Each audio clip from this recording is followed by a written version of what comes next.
Hello, Brad here, just to say we're super proud that the Friday 5pm podcast is sponsored by the Malt Miller, the UK's best home brew store. We use the Malt Miller for all of our homebrew experiments, as well as tapping them up for advice and binging on their awesome YouTube channel all the time. That's why whenever we release a homebrew video, we put a recipe kit live on the Malt Miller, so you can brew with the exact same amazing ingredients that we did. The same ingredients used by pro brewers. So alongside the Malt Miller's nitro-flushed hops, cold-stored yeast and milled-to-order malts, you can pick up recipe kits for our 5 Points Best Bitter, Russian River West Coast IPA, and now the fastest beer in the world, a hazy session IPA that goes from grain to glass in less than 48 hours. Sign up to their newsletter at tinyurl.com/Malt Miller to get 5% off your first order. With the Malt Miller's amazing customer service and Johnny's 48-hour recipe, you could order the ingredients on a Monday and be drinking the beer by the weekend. Speaking of which, it's Friday. It's 5pm. So enjoy this week's Friday 5pm podcast.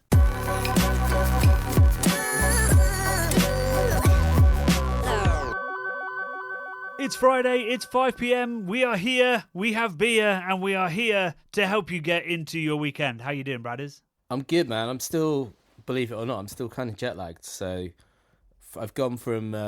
Still jet lagged? Yeah, I know, it's weird, isn't it? I think I'm just... Maybe you just need to move to the States. Just totally out of whack. I just want to be back in Cali, I think that's what it is. Just like, still going to bed at like 4 in the morning and then waking up, waking up at a bit before 9 because I don't have an office job, so I can do that. But yeah, it's not enough sleep, I don't think. Now, but when you say you're staying up that late, are you on the sofa watching telly? I'm on the sofa trying to zone out, so I'm putting stuff on that I purposefully makes me fall asleep usually. Or I've got the white noise thing going. Or brown noise, actually. But it's not really working. Generally, people go to bed if they want to sleep. I know, but I've got this sort of anxiety disorder, Johnny, so it seems better for me if I don't go and upset my girlfriend by being all anxious and not sleeping for many hours and rolling around. But, yeah. Anyway, I'm all right. I'm good. I had my washing machine leak all over my floor yesterday, Johnny. And oh yeah, it was like yeah. So I've been watching this, what is it called, Ancient Apocalypse program, which I thought was really fun. So I watched that one night until about 5 in the morning. I think it's getting a bit of flack online. I don't know, but I thought it was pretty cool. It proposes the idea that there was potentially an advanced civilization before the Ice Age. Well, not before. Yeah. Before the Ice Age, and the Ice Age wiped it out. So when I say advanced civilization, I don't mean they're flying around in spaceships. I just mean like a sort of Roman. Well, I was going to say if they were that advanced, they'd have invented coats or something. So they had like Roman style. They could build mass monuments and infrastructure and all this kind of stuff. There's lots of evidence all around the world this is potentially true. And yeah, it's a really cool program. It goes into this sort of period called what's it called? The something Dryas, the smaller Dryas or something, which is basically hell on earth for a period of time where all the ice caps melted. Not ice caps, sorry. There were massive glaciers across lots of Europe, and it all receded back, and massive floods, forest fires, like biblical shit that wiped out most of Europe and lots of all around the world as well. But it was quite interesting, and it made me think about my my washing machine when it flooded my kitchen floor. I thought how... Right, okay. Yeah. I got there eventually, Johnny. We got round to it in the end. I'm still not quite sure of the link. Because it was like... You were thinking of the flooding of an entire world. It was an overwhelming flooding of my personal space, Johnny. And I've got wooden floorboards, and it really freaked me out. And it was... Oh, yeah, that's not ideal. It was horrendous. So I had that happen. And obviously... Tell me, what did you do about it? Well, I had to mop it all up. But, like, You didn't run out and get those things that they have in Tesco and Sainsbury's when there's a spillage. What's that? What things? What, like They're like these a towel? big like draft excluders that are super Oh absorbent. shit! No, I didn't know about those. I mean, I don't know if you've ever witnessed a flood before in your house, Johnny, but it happens rather fast. So you're like, "Fuck! I've got to do it now. I've got to like." So there's a flash flood. Yeah, it was a biblical flash flood, mate. So I had the mop out and I was mopping. I was lifting the washing machine up one-handed. My girlfriend wasn't in when this happened. To try and get underneath it to mop up all of the bloody Oh, so you got water. that adrenaline hit of strength Yeah, that people yeah, talk yeah. about in times of crisis. Yeah. I can see it now. Yeah, so it was bad. It was bad. And it also smelt really weird, you know, like water that's been hanging about in the bottom of the washing machine. That ain't going to smell great. So anyway, that was fun yesterday. I needed a beer after that, although I didn't have a beer. I was too exhausted. But So tired. So too tired to have a beer. Yeah. I don't think I've ever been that tired. Mate, I was too tired to have a beer. And I'm a new dad. Dude, too tired to have. Well, it was more like just I was emotionally distraught, I would say, a little bit from just thinking my floor's fucked. And yeah, I've had an ancient apocalypse in my kitchen. Yeah, it was bad times. How's your week been, Johnny? No such crises. No, that's good. No real floods. No real floods. It's been flooding with the although rain a lot, hasn't it? It's very rainy. Very rainy. It has been. I have been watching the Brudio with anxiety. Hasn't floated away. Because my wife looked out the window a couple of days ago. I was facing away from the window, and she just looked out and went, "Is your shed leaning?" What? Oh dear. She still calls it a shed. And that caused me to whip my head round so fast I thought I had whiplash. And of course it wasn't leaning. I got a spirit level out to find that it was no more leaning than it was at the start, because there's a slight lean on it.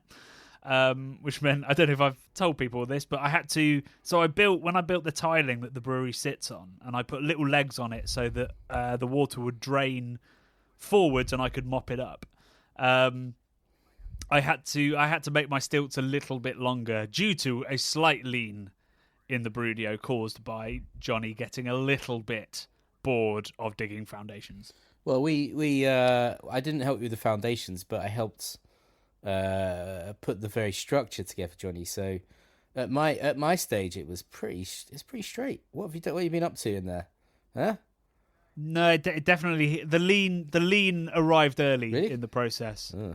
Yeah. Okay. I like anybody that's ever dug foundations will know that getting it flat is a nightmare, and it is backbreaking work as well. Just doing it with a shovel. Do you reckon so pouring out lots of water and stuff every time we film into under the gravel could be subsiding your studio? What do you think?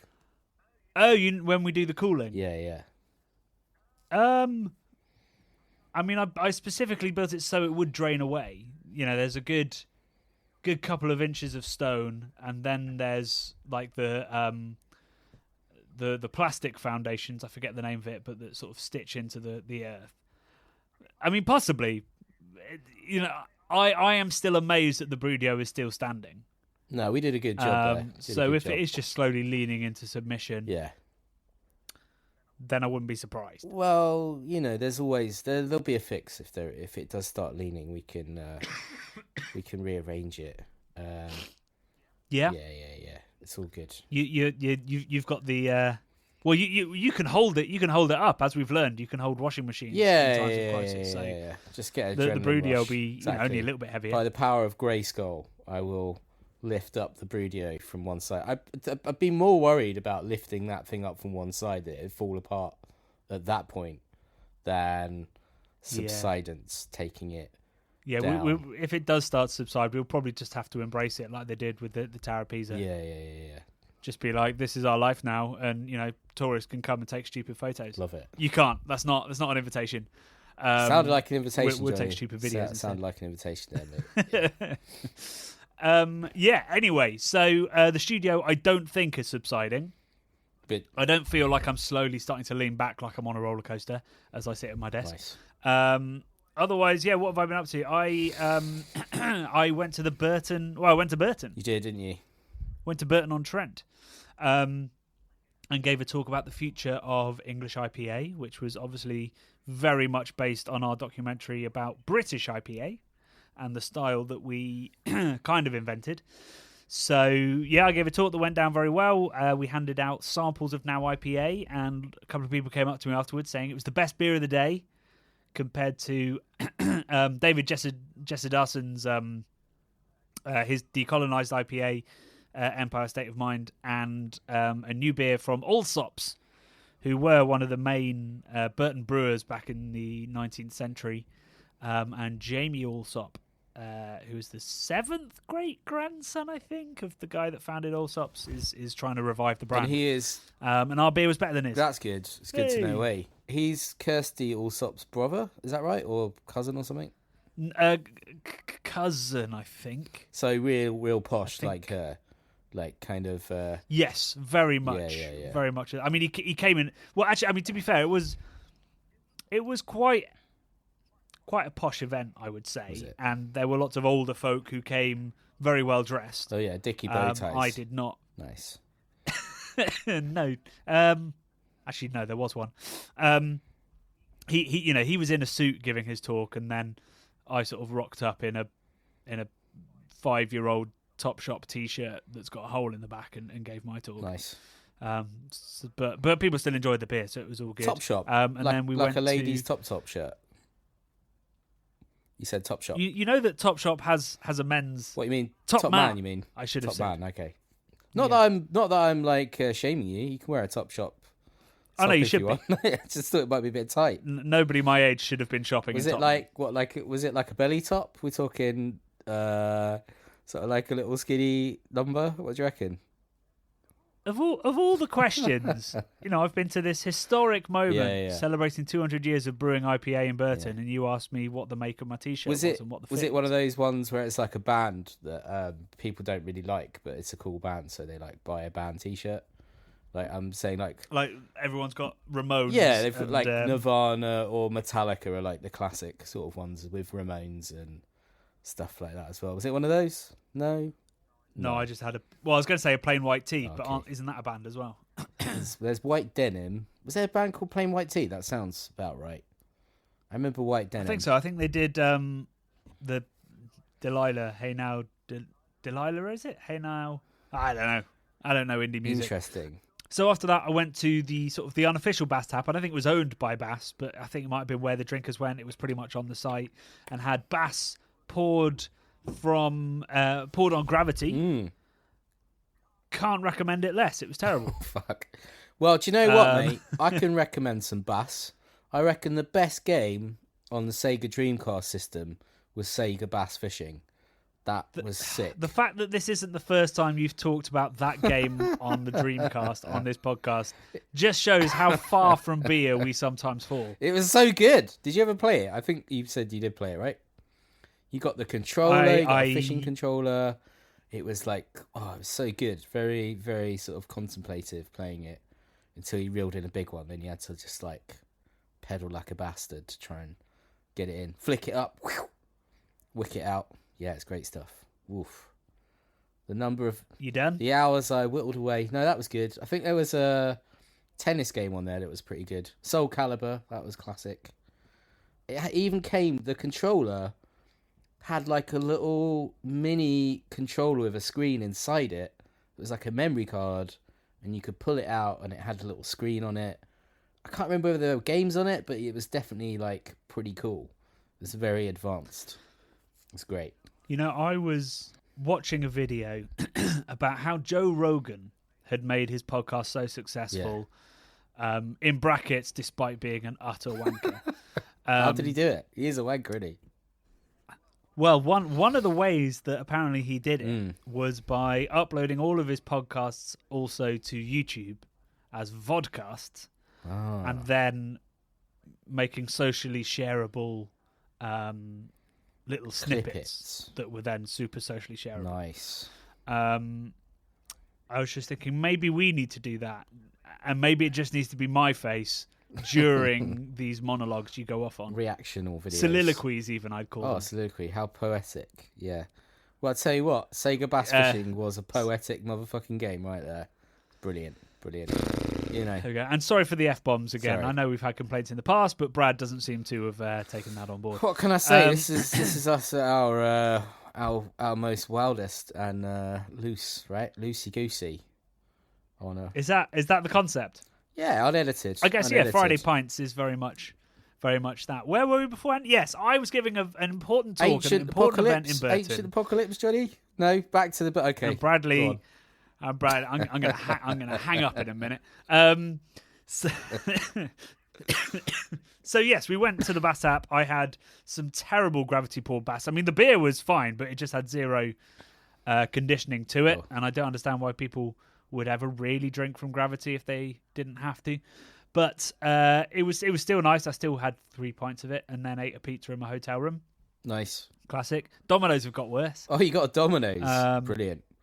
Yeah. You've got to order extra sauce. To be kind to Burton, there's not a lot going on there. Oh, come on. Come on. Cuisine-wise, it's great. Don't say that about Burton. We were in Burton for about 4 hours during the documentary, and I loved it. Have you ever been other than that? No, but I loved it, Johnny. I had a lot of character. All those old buildings. The one place we went closed down. That's don't say that. That's the state of Burton. Oh, that's bleak. No, I'm being rude about it. But the place, actually, you'd have quite liked the place where the actual talks happen. So it was supposed to happen at the National Brewing Centre, which is obviously now being closed by Molson Coors because they are total Joe Rogans. So it was held at the Burton Constitutional Club, which was a beautiful old building, like I guess like a men's club, a members club, which now is like a pool snooker club, I guess, to some extent. And it was absolutely beautiful inside, beautiful sort of oak paneling, gorgeous light shades, great bass. The bass was on great form there. And hilariously, there was like as you have at sort of clubs like this, you'd have like on the wall, you'd have a plaque that had all the winners of previous snooker tournaments. And basically the same guy had won it for literally the last 15 years, and then it just mysteriously stops in 2001. Oof. So I reckon there might have been a murder. Dead. He's deaded, definitely. Someone put that pool cue. He was offed by a jealous snooker player. Exactly.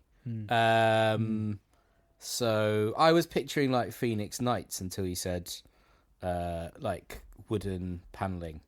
That was very much not that vibe.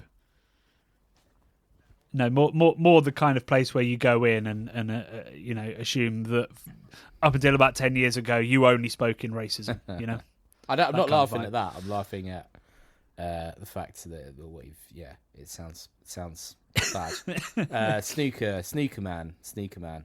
Gravity, was it gravity fed, Johnny? There, do you think the bass, or was it not gravity fed? No, that was it was pulled through a beer engine, but no sparkler. Controversially, whoa! Are they taking a piss? No sparkler. And he said my favourite line, which is, "If the beer's properly conditioned, you don't need a sparkler." Ooh. And his beer had a glorious fluffy head on Zinger. it. Zinger. Yeah, that's a mic drop moment there for the South. Was he a Southerner? Exactly. Yeah, I mean, we were in a room full of Northerners, and luckily the conversation wasn't. Were the snooker cues flying at that point, or what? Like, that's pretty controversial behaviour. Wow. I mean, the sparks only actually flew when we got onto the topic of so David Jesse-Darson's New England IPA samples came out. Yeah, and there was frequent questions about the haze. Oh. Because obviously if you're brought up on cask haze, it's usually a bad sign. So yeah, we couldn't quite escape the long shadow of hazy beer, despite this David's talk being about the long shadow of something significantly more important, which is the atrocities committed during the Empire. But hey, if haze is more important to you, cool. We are nearly 20 minutes in, and we have talked a bit about beer, but we haven't talked about our video this week. Yeah. No, I was just going to start talking about the film Gravity, that I won't do. But there's a massive plot hole in the film Gravity, which I won't go into, but you can Google it. Gravity plot hole. George Clooney, didn't need to die. But I'll leave it there, Johnny. We'll move swiftly on. Yes, let's. So this week's video was it was the start of a new series that we're going to be working on. Hopefully it's a series that's going to, I guess, evolve. Yeah. Hopefully we might actually do some site visits as part of it. One of the reasons we started with Rochefort is because you literally cannot do a site visit. You are not allowed on site. So we've started with those guys, and also they make one of our favourite Trappist beers, which is Rochefort 10, and we basically just wanted to tell the true stories and the history of these beers, as well as, I guess, talking about the flavours of these beers, because you're not going to find them on many other brew tubers websites, because either they did them 15 years ago and aren't going back, or they're not the latest hype juice. No. So we wanted to talk about some stories that nobody's really talking about and really do our research.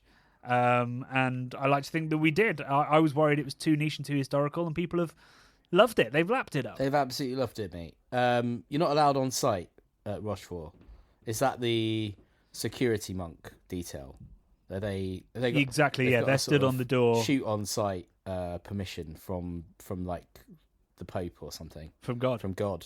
They're on a mission from God. Yeah. Nice. Great. Yeah. Yeah, exactly. So security monks will stop you, whereas most of the other ones have cafes at the very least that you can go in and enjoy the beer and the food. A bit friendlier, eh? A little bit friendlier. So did you? Well, firstly, what did you think of the beers? Because it's been a while since we've drunk those, and I think we both thought the 6 was by far the best. Yeah, the 6 was banging, wasn't it? I mean, look, man, they're all classics, apart from that 1921, which was weird. But I still enjoyed it, but it wasn't what I was expecting, and it wasn't sort of true to form. But I mean, you can't really go wrong with a Rochefort, right? That should be their tagline. You can't go wrong with a Rochefort. That should be on every bottle. Exactly. But in Belgium, nice line. Maybe it doesn't work in Flemish. I don't know what it would be. It probably has a lot more phlegm. Well, I think it'll be French that they speak down there. Oh, buddy. right. Okay, Frenchish, Frankish, French. Never mind. Yeah. The 6 seemed to express sort of fresher yeast character, really, didn't it? It was very banoffee, which was very exciting. And the other ones, I don't know, didn't seem as sort of dialed in and delicious. But we had a comment from. Go on. No, I was just going to say it was Antoine. Oh, go on. No, I was just going to say it was everything you want in that style of beer. It was great, and I loved it. 6 for the win. Go on, you had a comment, John. Yeah, 6 for the win. And Antoine Leclerc said, I want to add that in Belgium, the 8 is usually preferred as the 6 doesn't taste that much compared to the others, and it's hard to justify a 12-degree beer on a regular basis. Huh. I mean, the idea of it's all relative doesn't do justice to the fact that you're saying a 7.5% beer doesn't taste of much. No. Only in Belgium could you really get away with that statement. Yeah, I guess it's all perspective, isn't it? Whereas, for us, we're like blown away by the taste of it. That's a crazy statement. Surely that's a crazy statement. I don't care even if you live in Belgium. How can you say that? I don't agree. Yeah, no, I can't agree with Antoine either. And I also think there's a difference between not tasting of much and being more nuanced, like particularly the 10 is complex, but it's also in your face with licorice, basically. Whereas I thought there was plenty of depth and sweetness and complexity to the 6. I was, I can't remember the last time I had a 6. It probably would have been last time I went to Belgium, which would have been 2017-ish. Nice. And it was by far my favourite of that lineup. I absolutely loved it. I got some comments for you, Johnny. We got one from Camamoro, who said there's a bit of an employment crisis in monking. This is what you've said I think it was you said that. Yeah, it was you said that in the show. Is definitely one of the best sentences I've ever heard said out loud. I agree. I thought that was very, very funny. Probably is a bit of an employment crisis in monking. It doesn't seem that appealing to me.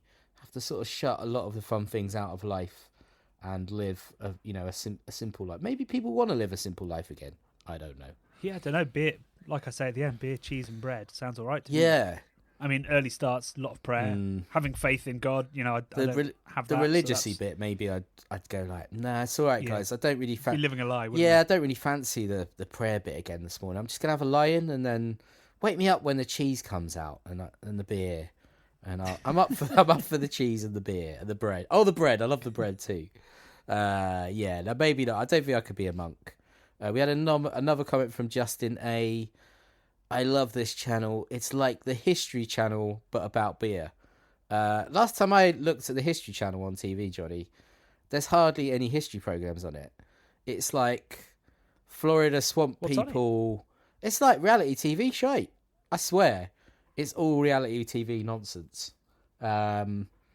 It's like. I guess that will be history eventually. Yeah, it's like people. I think I'm not untrue in saying it's programs like Alaska Bush people. I just said Florida swamp people, but I feel like it might be Alabama swamp people or something like that. They're like these sort of like fringe society type people that are almost like his hillbilly. Is that an offensive term these days? I have no idea. But they're kind of, maybe outback kind of people living rugged, strange lives. That seems to be History Channel. So I'm not really sure if that's a compliment or not, Justin A. But yeah, I mean, if the History Channel was about history, then thank you. You'll like this one, Johnny. Dan Calazaretta. His comment is, in 2019, I bicycled in Belgium and the Netherlands with a friend with the goal of visiting as many of the Trappist breweries as possible. We got to 6 of them: Westmalle, Chimay, Arkel, La Trappe, Orval, and West-Vleteren, and enjoyed beer in all of their tasting rooms. It was a fantastic trip, and I'd love to do it again. You've done a bit of that, perfect holiday, right? You've done a bit of that, haven't you? Because you like bicycle riding. Certainly used to, yeah. I've cycled around Belgium, did quite a lot of breweries. The only Trappist one we went to was West-Vleteren, which is basically on the way back to the train. Yeah, I mean, it's a magic country to cycle in, Belgium, because A, there's lots of wonderful cycle paths, and the towns are pretty safe. Well, Brussels is not safe, but the other towns are pretty safe. But B, it's hella flat. It's well flat, isn't it? Yeah, it's known for being incredibly flat, like the lowlands. Yeah. It's called. So that's nice as well, particularly when you've had a beer or two. Yes, yeah. And then one last comment. Did I have one last comment? Yes, Michael Anderson. Best Rochefort experience ever was in a pub in Brussels where we were served a 10% with some 70% Belgian chocolate. Mouthgasm. Looking forward to the next episode, guys. That does sound like a mouthgasm, doesn't it? These beers are like pretty big and sweet. Imagine drinking those along with a sort of bitter but also massive Belgian dark chocolate. That's probably a pretty heady combo. Yeah, and I want to try that wherever that was happening. I'm in. Yeah, I almost forgot about Belgian beer. Belgian chocolate. Like that's a thing as well, right? Are they good at Yeah, I think that's what most people think of when they think of Belgium. Really, it's the maybe the Swiss chocolate, but yeah, if you're not a beer lover, you're thinking of the chocolate when it comes to Belgium. They've got it pretty good over there, haven't they? Chocolate, cheese, beer, bread, flat riding conditions. It's all right. Okay, you're scraping the barrel. We're building a case that we should probably move to Belgium. Apart from I don't speak Flemish or French or German. Actually, you have to know quite a lot of languages, don't you, to be a Belgian person, right? Yeah, you do. At least 2. God, so it's too much. There's too much effort already, Johnny. I'm out. It's a lot of effort for just some beer, bread, and cheese that gets exported to our country anyway. Yeah. Yeah, forget that idea. I've just got one comment I want to go in before we call it quits today, which is a comment from Jim Brennan. He says, I have a hard time believing that the monasteries hundreds of years ago were the innovators, creators, and indeed biggest brewers on the planet. Okay, Jim. If that statement is true and the sale of Trappist beers is purely for the upkeep of the monk's way of life, there's a huge disconnect in logic concerning the amount of beer that they would have been brewing. Weihenstephan is a state-owned commercial brewery that goes back thousands of years. How could the Trappist monks even remotely compete with the commercial production and innovation of such a brewery? Well, Jim, that's because Weihenstephan was a monastery. Oh. So, We made that statement at the start. We're not just talking about Trappist breweries. We're talking about monasteries generally, and they really were the powerhouses of brewing before it professionalized, which would have happened, after the dissolution in the UK when we tore down all our monasteries. We needed new people to brew the beer for everybody, or just through like the Industrial Revolution. And stuff like that. So it's slowly professionalized. It was previously done by monks in monasteries and women at home, and then the men came in and decided they could make a profit from it. So that's sort of how that happened. So yes, Jim, I completely stand by it, and your example of where I'm wrong is in fact a monastery. Wild idea, Johnny. Wild idea, just to interject. But do you think if we hadn't had the dissolution of the monasteries in the UK, that we would have now been drinking the sort of more German, Belgian style, like that kind of rich, older heritage of that style of beer over here, and we wouldn't be, we wouldn't have had the same brewing culture that we have, because it got deleted and then reset and started over again, sort of thing. Or that's a great question, and not one that I could probably answer off the cuff. No. I think certainly our culture would be different. Perhaps it would be a little bit closer to Belgian brewing, to German brewing. The monks, as we talked about in that video, shared a lot of their knowledge. Yes. But I'm going to get back to you next week on that, I reckon. I'm going to have a think, maybe dig in some history books and see. And ask you that question again next week. Nice.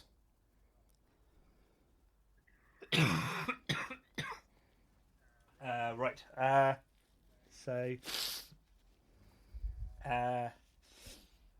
Okay, that's all we've got time for this week. The last thing to say is that we do have 2 live shows in the works. We will have announcements on the Christmas live show coming very soon. But before then, we will be announcing the winners of our homebrew competition, the Now IPA homebrew competition, on the 2nd of December. And we'll be doing that live on YouTube at Malt Miller, with some Malt Miller friends joining us for the live stream. And we're also going to sell a little beer pack that you can drink with us if you want to. And we'll talk about those beers and take your homebrew questions, your IPA questions, anything you want to talk about on that night. So we'll be announcing details of that, and also the beer pack very, very soon. That'll be on our Discord and on all of our socials, and we'll give you all those details next week on the pod as well once they're finalised. But put the 2nd of December, Friday night, in your diary, because we're going to have our first live show in many, many months, and it's going to be a lot of fun. So yeah, we'll see you next week for we've got another What Even Is video going live on Wednesday, and then yeah, we'll see you on the 2nd for a live show.